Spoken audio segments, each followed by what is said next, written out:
Hello guys, good evening and welcome to engineers academy. मैं हूं शैलेश वैद्य और आप लोगों का स्वागत करता हूं आज के मेरे फ्लूइड मैकेनिक्स की क्लास में, जहां पे आज मैं आप लोगों के लिए लेके आया हूं previously asked questions from the topic of GATE, engineering services and SSC. इसको मैं नंबर ऑफ पार्ट्स में डिवाइड करूंगा क्योंकि बहुत सारे यहाँ पे आप लोगों को न्यूमेरिकल बेस्ड पोर्शंस भी मुझे करवाने हैं, तो स्लोली स्लोली हम लोग करेंगे। देखिए, आज के क्वेश्चन से ये थोड़े ज्यादा आप लोगों के थियोरेटिकल बेस्ड क्वेश्चन के तौर पे रहेंगे। कल का मैं एक्चुअली एक्स्ट्रा वीडियो पोस्ट करने की सोच रहा हूँ, इसका जो हमारा जो शेड्यूल है उससे थोड़ा बाहर जाते हुए, जिसमें मैं आप लोगों को इसमें से बहुत सारे क्वेश्चंस दे दूंगा कल के थर्मोडायनेमिक्स के वीडियो के साथ। सो लेट्स सी हम लोग उसको किस तरीके से कर सकेंगे। सो आज का वीडियो सबसे पहले आप लोगों को मैं बता देना चाहूंगा, जिन जिन लोगों ने मेरा कल का video on the topic of बोयंसी and flotation नहीं देखा हो तो पहले वो जाके आप लोग देख लीजिए, क्योंकि आप लोगों के कंसेप्ट तभी क्लियर हो पाएंगे जब आप लोगों को सारे के सारे definitions related to buoyancy and flotation एकदम क्लियर हो। तो यहाँ पे आप लोगों को आई बटन क्लिक करने पे वो वीडियो मिल जाएगा और उस वीडियो पे जाके आप लोग पहले सारे के सारे कंसेप्ट अच्छे से समझ लीजिए, देन एंड ओनली देन ये वीडियो देखना आप लोगों के लिए हेल्पफुल रहेगा। तो सबसे पहले जो जो लोगों ने वो वीडियो नहीं देखा है, फर्स्ट वहां पे आप लोग चले जाइए और वो वीडियो एक बार देख के यहाँ पे आइए। जिन लोगों ने देख लिया है, I would like to tell you कि आप लोग यहाँ पे अपनी प्रेजेंस प्रूव करने के लिए हम लोग कुछ सेकंड्स यहाँ पे आप लोगों के लिए रुकते हैं। तो आप लोग यहाँ पे पी कमेंट करके हम लोगों को बताइए कि आप लोग इस वीडियो के लिए तैयार है, ऑडियो आप लोगों को क्लियरली सुनाई दे रहा है और आप लोगों को स्क्रीन के ऊपर स्लाइड्स अच्छे से दिख रही है। तो I would request all the viewers के यहाँ पे उसमें कमेंट सेक्शन में, लाइव कमेंट्स में प्लीज पी पोस्ट करके कमेंट करके हमको बताइए। So let's start. ज्यादातर लोग आई थिंक जुड़ चुके होंगे इस वीडियो के लिए। डेली मैं 6 बजे आप लोगों के लिए लाइव आता हूँ। Monday Tuesday we study fluid mechanics, Wednesday Thursday thermodynamics and Friday Saturday heat and mass transfer. So starting with the questions, ये क्वेश्चन गेट में 1994 में आ गया था। Bodies in flotation to be in stable equilibrium, the necessary and sufficient condition is that the centre of gravity is located below. Okay, यहाँ पे मैं आप लोगों के लिए 30 सेकेंड्स का टाइमर मैं साथ में स्टॉप वॉच लेके कैलकुलेट कर रहा हूँ। आप लोगों को आंसर कमेंट करना है।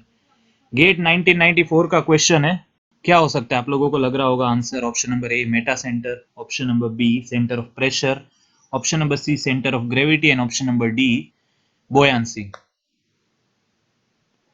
जल्दी से आप लोगों को कमेंट करना है। 30 सेकेंड्स के लास्ट 5 सेकेंड बचे आप लोगों के लिए। तो चलिए मैं आप लोगों को इसका आंसर बता देना चाहूंगा। यहाँ पे बात करी है फ्लोटिंग बॉडी की।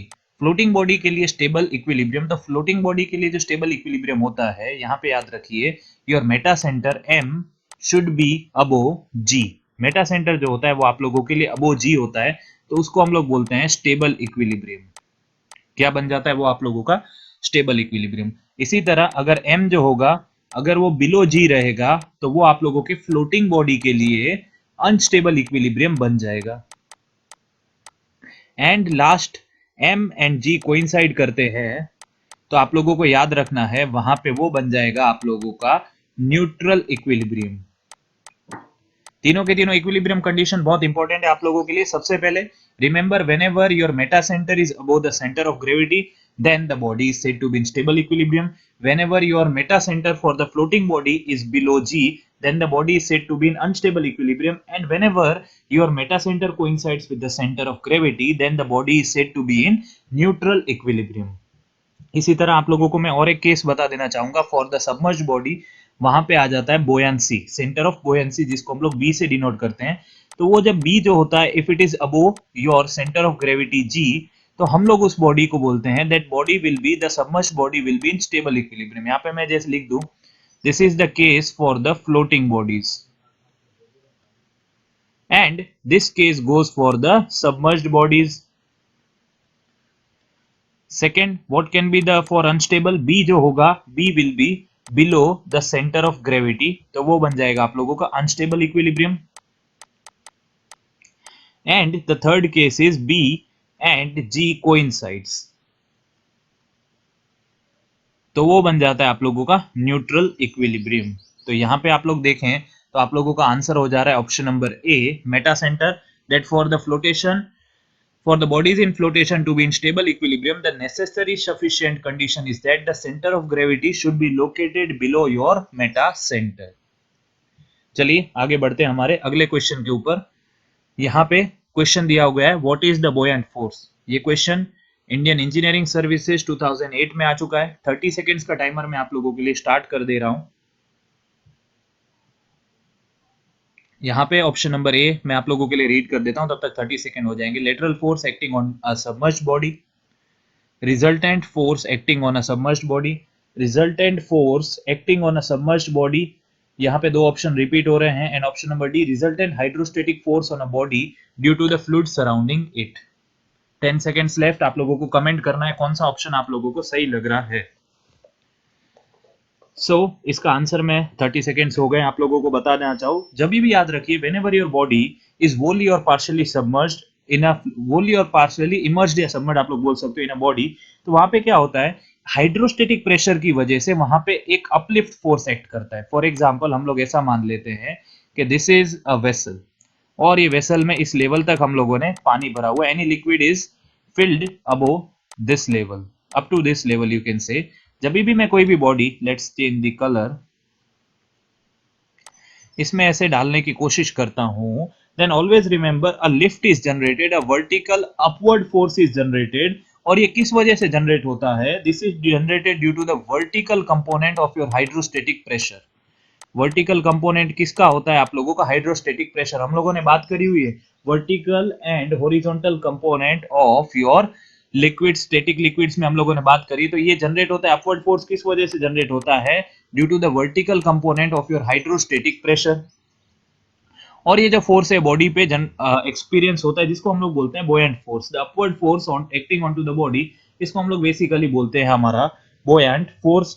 This lift is called buoyant force, जैसे आप लोगों को पता है। और इस फिनोमिना को हम लोग बोलते हैं बुओयंसी। तो यहाँ पे हम लोग अगर ऑप्शन से एलिमिनेट करने की कोशिश करें तो ऑप्शन नंबर ये बोल रहा है कि lateral force acting on to the submerged body. It is not a lateral force, means आप लोगों के एक्सिस पे ये एक्ट नहीं कर रहा है, आप लोगों का ट्रांसवर्स या लॉन्गिट्यूडनल किसी भी एक्सिस पे एक्ट नहीं कर रहा है, ये वर्टिकल एक्सिस पे एक्ट कर रहा है। Resultant force on to acting on to the submerged body, ये दोनों आप लोगों के गलत हो जाते हैं। ये सेंटर ऑफ प्रेशर का डेफिनेशन है। And the last option is resultant hydrostatic force on a body due to the fluid surrounding it, तो ये सही बैठता है। This is the resultant hydrostatic force, that is the vertical component of your hydrostatic pressure force that is acting due to the fluid surrounding it. तो इस वजह से आप लोगों का आंसर बन जाएगा बुओयंट फोर्स के डेफिनेशन का। बुओयंट फोर्स को आप लोग इस तरीके से भी डिफाइन कर सकते हैं that it is the vertical component of the hydrostatic pressure force experienced bye the body. तो ये आप लोगों को ध्यान रखना है। और जहां पे एक्ट करता है उस पॉइंट को हम लोग बोलते हैं सेंटर ऑफ बुओयंसी। जहां पे भी वो एक्ट करता है उसको हम लोग बोलते हैं सेंटर ऑफ बुओयंसी। तो ये आप लोग ध्यान रखिए। ये क्वेश्चन इंडियन इंजीनियरिंग सर्विसेज 2008 में आ चुका है। We can jump on to the next question. Assertion और रीजनिंग यहाँ पे आ गया आप लोगों के लिए। पहले आप लोगों को असर्शन हम लोग पढ़ लेते हैं। The buoyant force of a floating body passes through the centroid of the displaced volume. The force of buoyancy is the vertical force, reason दिया हुआ है, and equal to the weight of fluid displaced. यहाँ पे आप लोगों को ये कहा जा रहा है कि buoyant force जो होता है हमेशा फ्लोटिंग बॉडी का, वो हमेशा सेंट्रोइड ऑफ डिस्प्लेस्ड वॉल्यूम से पास होता है। कहां से पास होता है? It passes through the centroid of displaced volume. तो आप लोगों को यहाँ पे कमेंट करते जाना है। मैं यहाँ पे 30 सेकेंड्स का पहले यहाँ पे ले लेता हूँ आप लोगों के लिए टाइमर। आप लोगों को ये बताना है कि यहाँ पे असर्शन और रीजन दोनों सही है। असर्शन जो स्टेटमेंट दिया हुआ है उसका रीजन या तो सही है या तो हो सकता है कि दोनों सही हो पर वो करेक्ट एक्सप्लेनेशन नहीं हो। या तो आप लोगों का असर्शन ट्रू है तो रीजन फॉल्स है, और या तो आप लोगों का रीजन ट्रू है तो असर्शन फॉल्स है। तो ये आप लोगों को कौन सा ऑप्शन सही लग रहा है? यहाँ पे आप लोगों को डेफिनेशन से बात करनी है आप लोगों के जो बुओयंट फोर्स से रिलेटेड है। बुओयंट फोर्स का डेफिनेशन रिकॉल कर लीजिए, आप लोगों को आंसर मिल जाएगा। Last 5 seconds for 30 seconds timer. 3 2 1। Okay, तो यहाँ पे जो पहला जो आप लोगों का जो असर्शन दिख रहा है, it is actually the definition of your buoyant force. The buoyant force for a floating body passes through the centroid of the displaced volume. Yes, मैंने आप लोगों को बताया था the centre of buoyancy always act. मैंने centre of buoyancy का जब आप लोगों को डेफिनेशन बताया था तब ये मैंने आप लोगों को लिख के बताया था। इसलिए बोला है कि पहले आप लोगों को कल वाला वीडियो जरूर देख के आइए। अगर वो वीडियो आप लोग देख के आ रहे हैं तो आप लोगों को अच्छे से समझ में आ जाएगा कि वहां पे मैं कौन से टॉपिक की बात कर रहा हूं। तो सेंटर ऑफ बुओयंसी में मैंने आप लोगों को बताया था that the centre of buoyancy always acts through the center of gravity or the centroid of the displaced volume of the liquid, or you can say that the displaced part of the liquid. ठीक है, agreed. Reason क्या बोल रहा है? The force of buoyancy is the vertical force and equal to the weight of fluid displaced. तो ये reason भी सही है, क्योंकि अभी हम लोगों ने इसके बात करी that your buoyant force is, you can say that the hydrostatic lift due to the net vertical component of your hydrostatic force. आप लोगों को हाइड्रोस्टेटिक फोर्स का जो नेट वर्टिकल कंपोनेंट होता है उसी को हम लोग सेंटर ऑफ बुयांसी बोलते हैं या बुयंट फोर्स बोलते हैं. तो हमेशा याद रखिए, the buoyant force on the submerged और the floating body is always equals to the weight of liquid displaced, जिसको हम लोगों ने लिखा हुआ है द अपवर्ड फोर्स और the buoyant force is always equals to the weight of liquid displaced. ये हम लोगों ने शुरुआत से ये लाइन को हमारे दिमाग में बिठा लिया है. The buoyant force is equals to the weight of liquid displaced. और हमेशा याद रखिए it acts always vertically upward through the centre of the centroid of the displaced body, जिसको हम लोग बोलते हैं सेंटर ऑफ बुयांसी. याद रखिए सेंटर ऑफ बुयांसी का ये डेफिनेशन है. तो ये आप लोगों को ध्यान रखना है. तो यहाँ पे आप लोगों का आंसर बन जाएगा option number A. Both A and R are individually true and R is the correct explanation of A. ये सेंट्रोइड से ही पास करता है, इस वजह से हम लोग इसको बोल सकते हैं कि ये वेट जो होता है वो हमेशा सेंट्रोइड से पास करता है. देखिए यहाँ पे मैं आप लोगों को रीजन क्यों है वो भी समझा देता हूँ. यहाँ पे क्या लिखा हुआ है that it is equals to the weight of fluid displaced. Weight कहां से पास करता है? वेट हमेशा आपकी बॉडी के सीजी से पास करता है. इस वजह से आप लोगों का जो बुयंट फोर्स होता है it acts on to the CG of the displaced volume of the liquid. That's why both A and R are individually true and R is the correct explanation of the given assertion.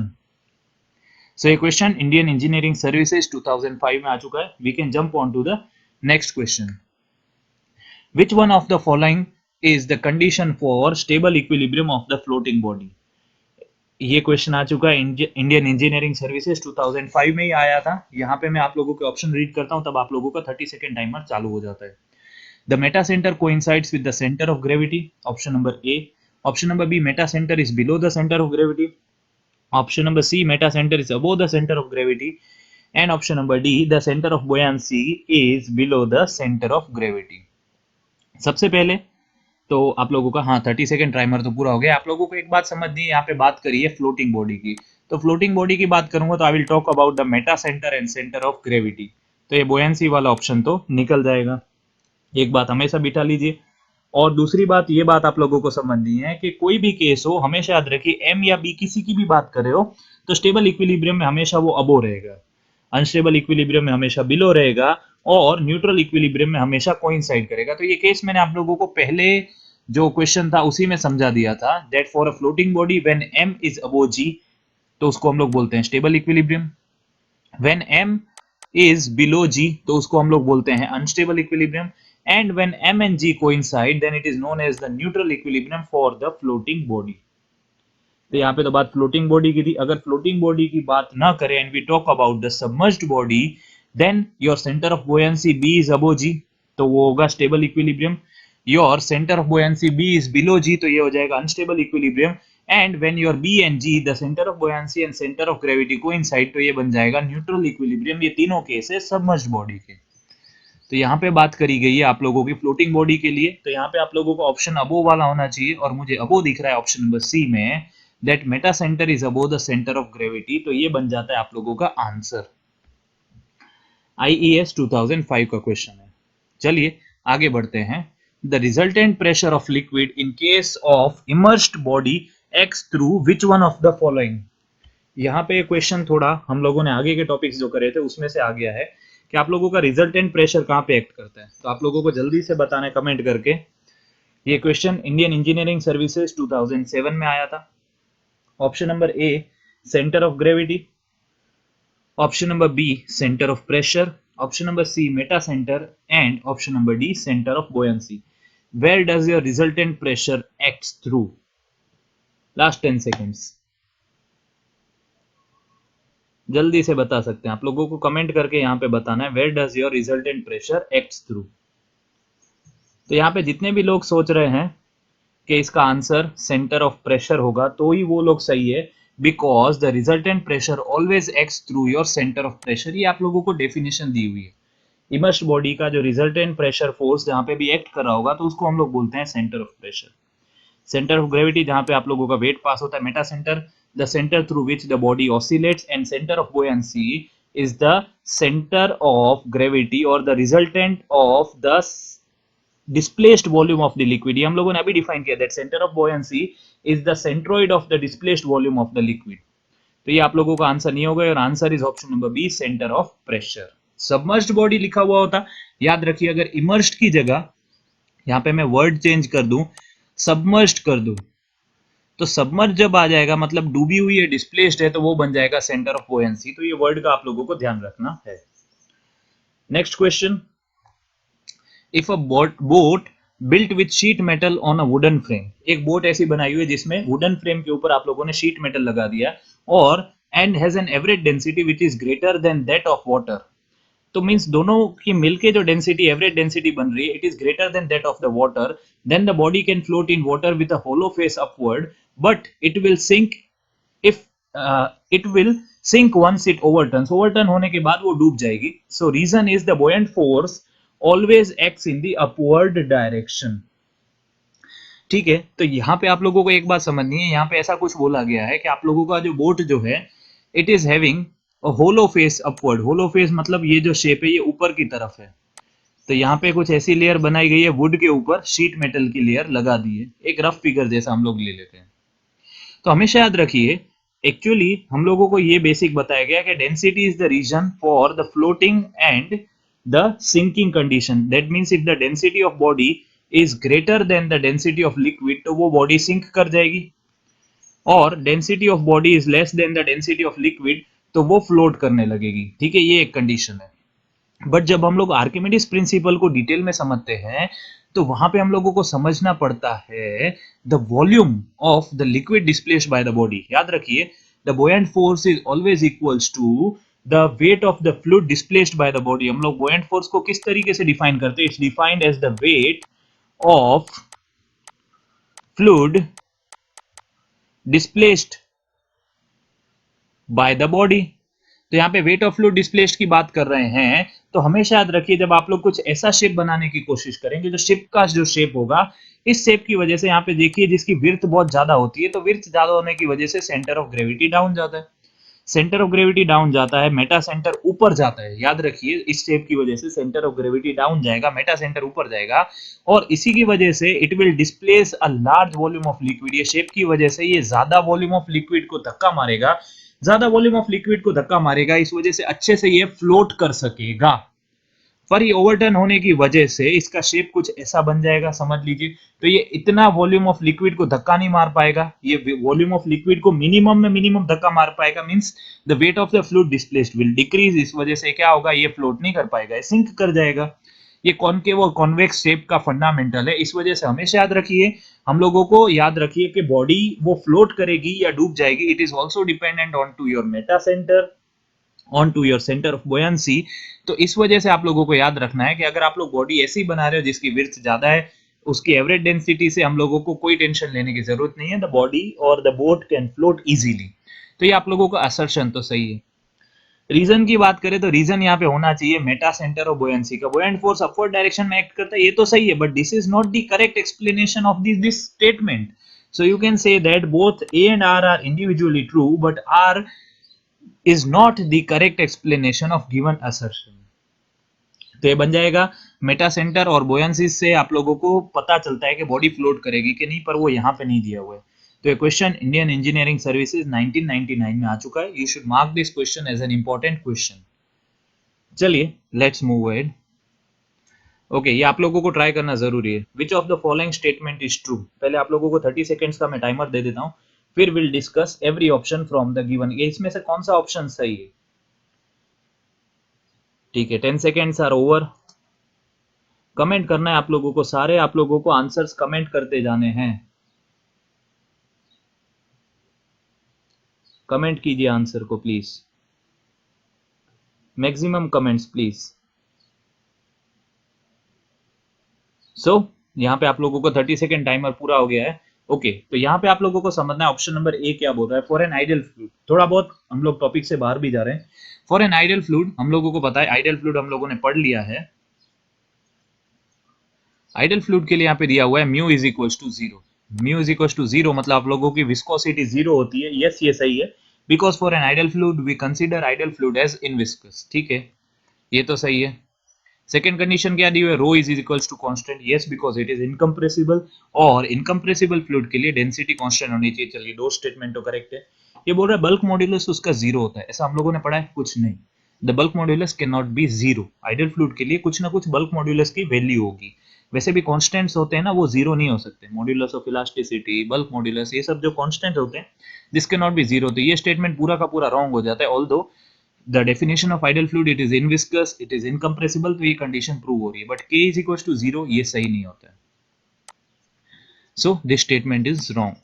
Moving ahead to the second, a floating body is in stable, unstable or neutral equilibrium according to its metacentric height as zero, positive और negative। तो ये क्या बोल रहा है, यहाँ पे मैं लिख के बता दूं, अगर स्टेबल इक्विलिब्रियम है आप लोगों का, तब आप लोगों की मेटासेंट्रिक हाइट, हम लोग उसको जीएम बोलते हैं। मैंने आप लोगों को बताया हुआ है metacentric height is noted down as GM. तो मेटासेंट्रिक हाइट जो होगी स्टेबल के लिए जीरो होगी, अनस्टेबल के लिए पॉजिटिव होगी, और आप लोगों के न्यूट्रल के लिए नेगेटिव होगी। क्या ये सही है? बिल्कुल नहीं। अगर आप लोगों को करेक्ट में कंडीशन बताऊं तो आप लोगों के स्टेबल इक्विलिब्रियम के लिए जो आप लोगों की हाइट होनी चाहिए वो मेटासेंट्रिक हाइट हमेशा पॉजिटिव होती है। और एक बहुत अच्छा डेरिवेशन आता है, मैं आप लोगों को अलग से कराऊंगा, that your metacentric height is always equals to zero for the stable equilibrium. ये आप लोगों को हमेशा याद रखना है। That means bm minus bg is always greater than zero. Metacentric height के कुछ केसेस है, ये फॉर्मूलाज है, तो वहां पे आप लोगों का जो मेटासेंट्रिक हाइट है it should be always greater than zero for your stable equilibrium. For unstable equilibrium जो आप लोगों की मेटासेंट्रिक हाइट है वो नेगेटिव होती है, तो वहां पे आप लोगों का जीएम जो होता है वो नेगेटिव हो जाता है, मतलब बॉडी आप लोगों की ओवरटर्न हो जाएगी। And obviously for neutral equilibrium your metacentric height is zero because your G and M coincides. वहां पे आप लोगों का centre of gravity and metacentre एक दूसरे से कोइंसाइड कर जाते हैं। सो ये स्टेटमेंट भी गलत हो जाता है, एकदम करेक्टली प्लेस नहीं किया हुआ है वैल्यूज को। Next, the exact analysis of viscous flow problems can be made by Euler's equation. Okay, ये आप लोगों ने नहीं पढ़ा है, बट इतना बता दूंगा कि विस्कस फ्लो की जब हम लोगों को प्रॉब्लम स्टडी करनी होती है ना, तो वहां पे हम लोग नेवियर स्टोक इक्वेशन स्टडी करते हैं। कौन सी इक्वेशन स्टडी करते हैं? नेवियर स्टोक्स की इक्वेशन, बहुत परेशान करने वाली इक्वेशन है। वहां पे भी don't study the Euler's equation. Euler's equation is actually for non viscous flow, तो आप लोगों को ध्यान रखना है, this is also wrong. The most economical diameter, एक ही ऑप्शन बताया, मैंने आप लोगों को पढ़ाया नहीं है मोस्ट इकोनॉमिकल डायमीटर, ये आगे के टॉपिक्स में आएगा, बट ये क्वेश्चन यहाँ पे इस चैप्टर का था इसलिए लेना पड़ा। Is the one for which the annual fixed cost and annual power cost to overcome the friction is minimum. तो ये सही है। अभी आप लोग खाली इसको ध्यान रख लीजिए, मैं आप लोगों को मोस्ट इकोनॉमिकल सेक्शंस के डेरिवेशंस भी करवाने वाला हूं, तो ये आप लोगों को अभी छोड़ देना है यहीं पे। तो इतना खाली आप लोग ध्यान रखिए। Let's move ahead to the next question. ये क्वेश्चन थोड़ा डाउटफुल है, मैं इसका आंसर जब ले रहा था, जो आप लोगों के इंजीनियरिंग सर्विसेज में जो आंसर दिया हुआ है उससे कुछ मैच नहीं हो रहा है, so I have put this question as a doubtful one. अभी हम लोग इसको नहीं करेंगे, तो हम लोग आगे के क्वेश्चन को अभी करेंगे। ये क्वेश्चन के साथ मैं यहाँ पे फिगर अटैच करना बाकी है। आप लोगों को एक फिगर दिया हुआ था, इसके साथ न्यूमेरिकल बेस्ड है, मैं साथ में सॉल्व करूंगा। अगर आप लोगों को आता है तो यू कैन कमेंट दिस। ऐसा कुछ फिगर दिया हुआ था। Let's take the rectangle. Okay, so this is the diagram given to you. यहाँ पे आप लोगों को ये दिया हुआ है, आप लोगों का लिक्विड लेवल है, और ये बॉडी कुछ इस तरीके से यहाँ पे सबमर्ज्ड है। तो आप लोगों को अलग अलग हाइट हमारे पास दी हुई है। दिस हाइट जो आप लोगों का फ्री सरफेस से नीचे है, इसको दिया हुआ है 0.7 L। ये टोटल हाइट को हम लोगों ने मान लिया है that this total height is L। तो ऑब्वियस सी बात है, ये CG के ऊपर से लेके यहाँ तक की जो हाइट होगी, ये जो पॉइंट है यहाँ पे centre of gravity G act कर रहा है, यहाँ पे centre of buoyancy B act कर रहा है। तो टोटल हाइट जो होगी ये हो जाएगी आप लोगों की 0.5 L। ये आप लोगों की हाइट दी हुई है 0.15 L, और ये आप लोग निकाल सकते हो 0.35 L। सो ये डेटा दिया हुआ है, क्वेश्चन पढ़ ले। A wooden rectangular block is made to float in water with its axis vertical। ठीक है, the center of gravity of the floating body, center of gravity G of the floating body is 0.15 L above the center of buoyancy। इतना दिया हुआ है आप लोगों को खाली, और ये दिया हुआ था, और ये हाइट आप लोगों को दी हुई थी। Then what is the specific gravity of the wooden block? तो यहाँ पे हम लोग IAS 2007 का क्वेश्चन है, यहाँ पे हम लोग कुछ खास नहीं करेंगे, हम लोग यहाँ पे यूज करेंगे बोयंट प्रिंसिपल, आर्किमिडीज प्रिंसिपल का यूज करेंगे, that your F upward is always equals to the weight of fluid displaced by the body. F upward क्या बोलता है, हम लोगों ने इसको ऐसे भी बोला था that for equilibrium condition the upward force should be equal to m into g of the body and this should be equal to the weight displaced। ये हम लोगों ने डिराइव की थी इक्वेशन। तो यहाँ पे हम लोग बॉडी की वैल्यू डालेंगे, तो यहाँ पे बॉडी कौन सी डालेंगे, जो आप लोगों की पूरी बॉडी है, तो इसकी जो वैल्यू हो जाएगी ये बन जाएगा आप लोगों का rho into V into g of the body, rho of the body into the volume of body into g, और ये हो जाएगा आप लोगों का rho of liquid into the volume displaced into g. तो जी जी तो कैंसिल आउट हो गया। यहाँ पे आप लोगों का बनता है rho of body into volume of the body is equals to the rho of liquid into volume displaced.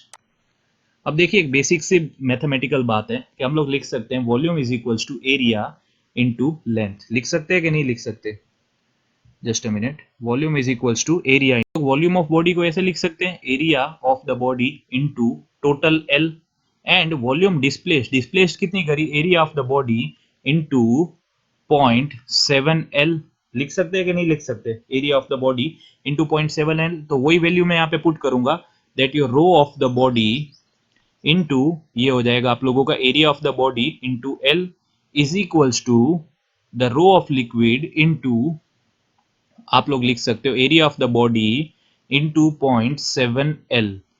तो आप लोगों का ये जो एल है ये टोटल एल कट हो जाएगा, एरिया ऑफ द बॉडी तो सेम है, क्रॉस सेक्शनल एरिया होता है, फ्री सरफेस से एरिया देखा जाता है, इसके आगे ऊपर एक एमसीक्यू है, जो एरिया देखा जाएगा ना वो कुछ इसका ऐसा एरिया होगा, तो वो तो डिस्प्लेस्ड हो के सबमर्ज्ड हो वो तो हर केस में सेम ही रहेगा, ऐसा ये क्रॉस सेक्शनल एरिया लिया जाता है जो फ्री सरफेस के ऊपर आप लोगों को दिखता है, फ्री सरफेस से कॉन्टेक्ट में हो यहाँ पे वो एरिया लिया जाएगा, तो यहाँ पे भी वो सेम आएगा, ये समझ लीजिए, आगे एक एमसीक्यू है इसके ऊपर।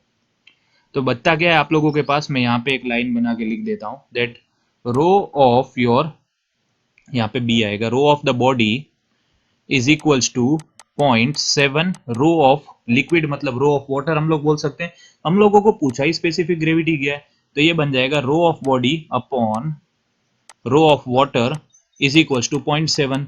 याद रखिए स्पेसिफिक ग्रेविटी का डेफिनेशन हम लोगों ने पढ़ा हुआ है that the density of liquid divided by density of water, density of liquid divided by density of water, तो वही का वही तो बन जा रहा है, तो ये बन जाता है आप लोगों का 0.7, डायरेक्टली आप लोगों का स्पेसिफिक ग्रेविटी मिल रहा है 0.7।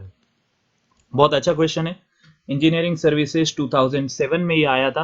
आप लोगों को ये क्वेश्चन में खाली हम लोगों ने देखिए बेसिक रूल्स ही अप्लाई करें और कुछ नया नहीं किया है। अगर ये रूल्स आप लोग अच्छे से अप्लाई करते हो तो कोई भी आंसर का सॉल्यूशन आप लोगों को आसानी से मिल सकता है।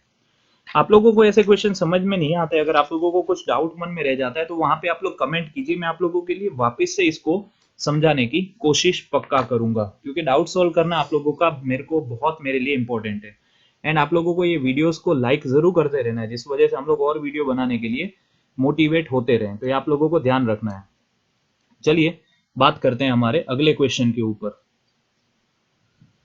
नेक्स्ट क्वेश्चन यहाँ पे ये भी इंजीनियरिंग सर्विसेज 2009 का क्वेश्चन है। A body weighs 30 newton and 15 newton when weighed under submerged condition in liquids of relative density 0.8 and 1.2 respectively, what is the volume of the body. अगर आप लोगों के बॉडी का आप लोग दो अलग अलग लिक्विड में वेट चेक करते हो तो वो आता है 30 न्यूटन एंड 15 न्यूटन, और दो आप लोगों की लिक्विड्स की रिलेटिव डेंसिटी दी हुई है, तो आप लोगों को वॉल्यूम ऑफ बॉडी निकालना है। बहुत अच्छा क्वेश्चन है, इंजीनियरिंग सर्विसेज में आया, एसएससी में भी बहुत बार आता है। तो यहाँ पे मैं आप लोगों को एक फॉर्मूला बता देना चाहूंगा, always remember that wait of the body in air, weight of the body in air minus your buoyant force is always equals to the weight of body in the liquid। वापिस मैं बोलूंगा, always remember the weight of the body in air minus your upward buoyant force is always equals to the weight of body in the liquid, और यहाँ पे हमारा liquid है water. तो यहाँ पे मैं पहली कंडीशन के लिए इक्वेशन बनाऊं, यहाँ पे आप लोगों को वेट ऑफ द एयर, देखिए अब बॉडी तो एक ही है तो आप लोगों का वेट मान लेते हैं, उस बॉडी का W है। बुओयंट फोर्स आप लोगों का क्या बन जाएगा, पहले लिक्विड में वो बन जाएगा आप लोगों का ρ1 g volume is equals to the weight of the liquid, तो वेट ऑफ द लिक्विड बता रहा है 30 न्यूटन। अब आप लोग उसी को दूसरे लिक्विड में डालते हो, तो weight of the original weight of the body तो वही का वही रहेगा W minus rho two g into volume is equals to ये बन जा रहा है 15 न्यूटन। अब आप लोगों को वॉल्यूम निकालने के लिए इन दोनों का रेशियो ले लेते हैं, तो रेशियो ले लें W minus rho one g V is equals to 30 upon W minus rho two g V is equals to 15। तो ये तो कट हो गया, ये हो गया 2।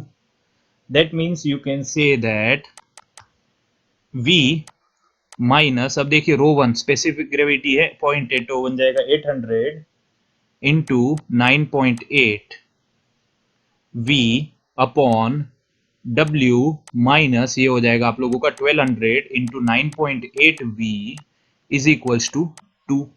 इस इक्वेशन को इधर जान दे हम, तो ये बन जाएगा, मैं यहां से लिख रहा हूं W माइनस ये आप लोगों को मल्टीप्लाई करना 800 इंटू 9.81, यहाँ पे आप लोग एग्जाम में क्या कम टाइम वेस्ट करने के लिए 10 कर सकते हैं, is equals to 2 into W minus 1200 into 10V।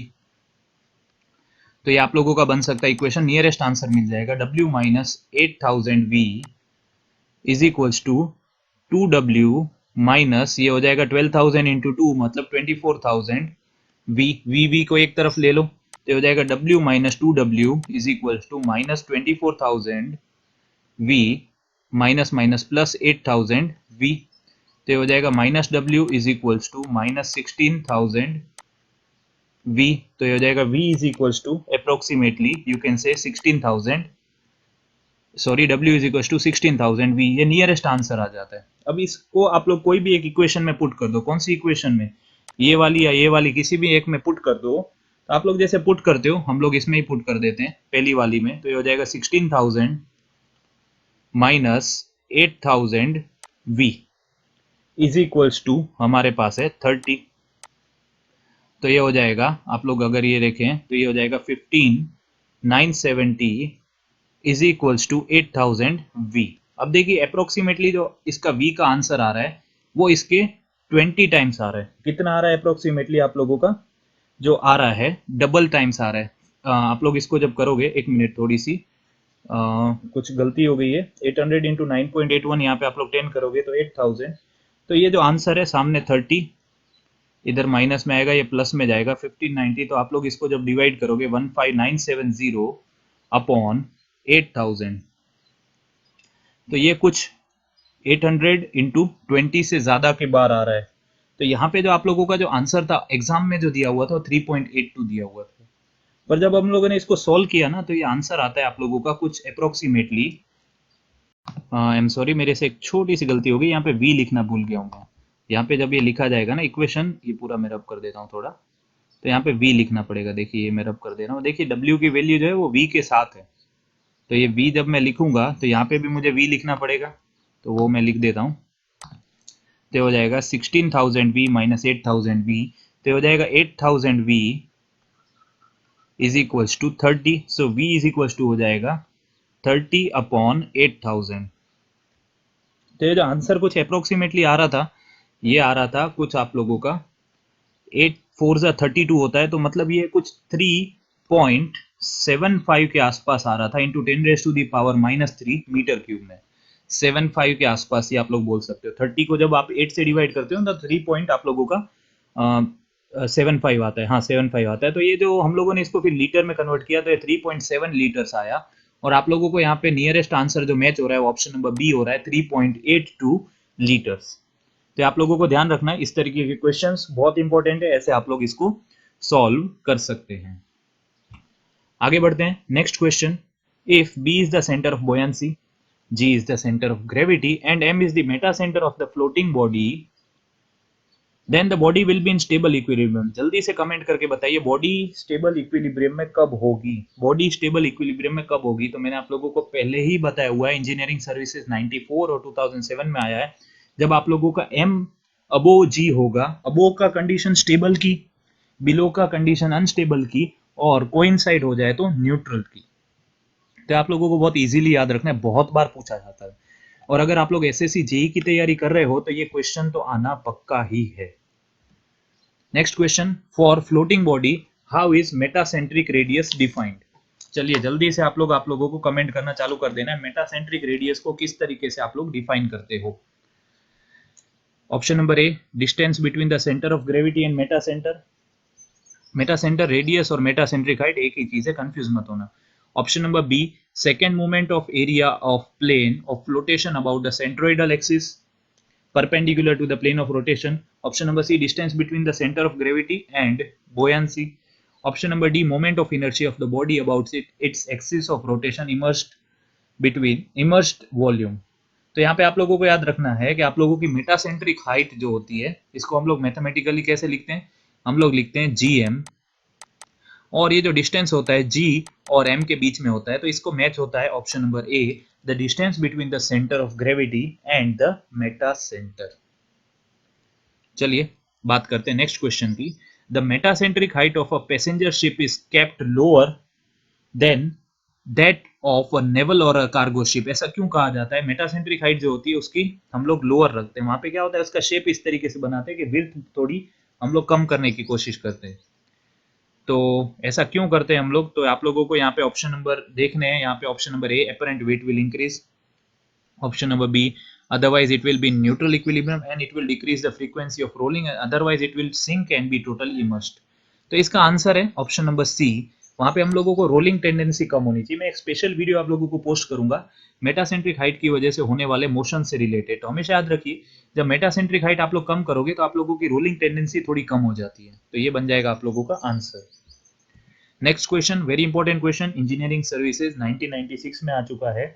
The metacentric height of a floating body depends upon, वो किस किस फैक्टर्स पे डिपेंड करती है? Option number A, directly on to the shape of its water line area. Water line area के contact में आने वाले शेप पे डिपेंड करती है, ये डायरेक्टली डिपेंड नहीं करती, इट इज इनडायरेक्टली डिपेंडेंट। ये तो गलत हो जाएगा।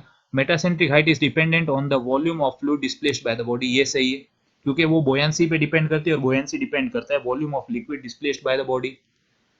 Third, on the distance between the Meta centre and your centre of gravity, ये सही है कि वो डिस्टेंस पे भी डिपेंड करता है, जी और एम के बीच में। मैंने आप लोगों को बताया था स्टेबल इक्विलिब्रियम के लिए वो पॉजिटिव होना चाहिए, अनस्टेबल के लिए वो हो जाएगा नेगेटिव, और न्यूट्रल के लिए हो जाएगा zero. On the second movement of area, ये तो हम लोगों ने बात ही नहीं करी, इस वजह से आंसर बन जाता है option number B, the metacentric height of your floating body depends upon the volume of liquid displaced by the body and on the distance between the meta center and your center of gravity। ये आप लोगों को ध्यान रखना है। चलिए next question के ऊपर हम लोग आगे बढ़ते हैं। नेक्स्ट क्वेश्चन एक न्यूमेरिकल बेस्ड क्वेश्चन है। सिलेंड्रिकल वेसल है हमारे पास। सिलेंड्रिकल वेसल के बारे में आप लोगों को बताया हुआ है that its height is equal to the diameter of the body. Height of the cylinder is equal to the diameter of the cylinder with the liquid and moved horizontally at an acceleration equal to the acceleration due to the gravity, मतलब वो g के बराबर है। So always remember the ratio of the liquid left in the vessel to the liquid at the static equilibrium condition, ये आप लोगों को निकालना है। तो यहाँ पे आप लोगों को डेटा क्या दिया हुआ है that h is equals to the diameter of the cylinder, और acceleration जब वो horizontally move करे that is equals to the acceleration due to the gravity g। तो हमेशा याद रखिए, ऐसा आप लोगों को condition L is equal to D बोल देते हैं इसे हम लोगों को। तो आप लोगों को एक फॉर्मूला याद रखना है, आप लोग ऐसा कंडीशन जब दिया हुआ है that tan theta will be equal to a ratio बनेगा acceleration due to gravity g, and horizontal acceleration जो बनता है वो बन जाता है आप लोगों का जी प्लस जी। जब कुछ आप लोगों को ऐसा डेटा दिया हुआ हो तो ये बन जाएगा टोटल एक्सेलरेशन बोलते हैं इसको हम लोग, तो ये बन जाएगा g upon two g. That means you can say that your tan theta is equals to 1/2, तो ये आंसर बन जाएगा आप लोगों का 0.5। डायरेक्ट सॉल्यूशन है। Next question, how is the metacentric height express? Metacentric height को हम लोग किस तरीके से एक्सप्रेस करते हैं? जीएम किस तरीके से एक्सप्रेस करते हैं आप लोगों को पता है? तो हम लोग जीएम जब भी लिखते हैं this is always equals to, मैं यहाँ पे लिख दूं GM is always equals to your BM minus BG, और बीएम जो होता है इसको हम लोग डिनोट करते हैं आई, that is the moment of inertia of a floating body upon v, the volume of fluid displaced by the body। तो ये क्वेश्चन बहुत इंपॉर्टेंट था, इंजीनियरिंग सर्विसेज 2008 में आ चुका है। आज का वीडियो हम लोग यहीं पे अंत करेंगे, कल मैं ऐसे बहुत सारे क्वेश्चंस एडिशनली आप लोगों के लिए लेके आऊंगा। So thanks for watching my video को लाइक करें, अपने दोस्तों के साथ शेयर करें, और अगर आप लोगों को कोई भी डाउट हो तो प्लीज कमेंट सेक्शन में पोस्ट करके बता दीजिए। सो आप लोगों को मेरे चैनल को सब्सक्राइब करना है, डेली बेल आइकन को प्रेस कर देना है, तो आप लोगों को डेली ऐसे रेगुलर अपडेट्स मिलते रहें। Thanks for watching it. जय हिंद एंड जय भारत।